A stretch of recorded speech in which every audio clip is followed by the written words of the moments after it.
मी Arun Sony कृषीभूषण तालुका सोयगाव जिल्हा संभाजीनगर. आज रब्बी पिकामधील हरभरा बऱ्याच लोकांचे चिंतेचं कारण बनलं आहे. कारण व्यवस्थित पाण्याचं नियोजन कसं करायचं हे बऱ्याच शेतकऱ्यांना माहीत नाही. आज मी विक्रांत महामंडळाचा हरभरा विकत घेऊन लावलेलं आहे. आज या ठिकाणी आपण बघू शकता की माझ्या हरभऱ्याला आज फुल अवस्था आहे. आणि ह्या हरभऱ्यासाठी मी काय काय नियोजन केलं मी थोडक्यात सांगतो.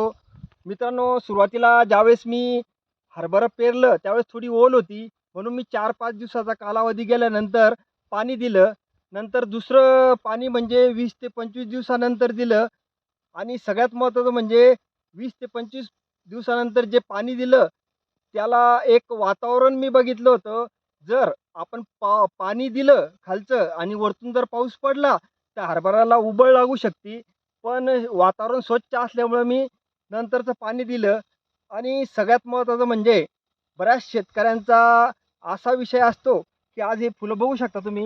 हे बघा, हे फुलं लागल्यानंतर आहे ना, सर्वांना असं वाटतं की या फुलोऱ्यात पाणी दिल्यानंतर हे फुलं लवकर घाट्यात रूपांतर होईल. पण अशी चूक मात्र कधीच करू नका.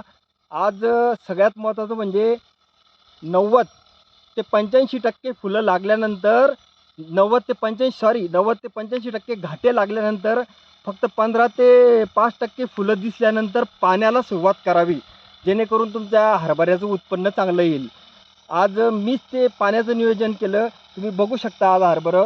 आणि आज घाट्याची सुद्धा अवस्था या ठिकाणी आहे, पण पाहिजे तेवढी नाही. ज्यावेळेस इथं जवळपास 80% घाटे लागेल त्यावेळेस मी या ठिकाणी पाणी द्यायला सुरुवात करेल.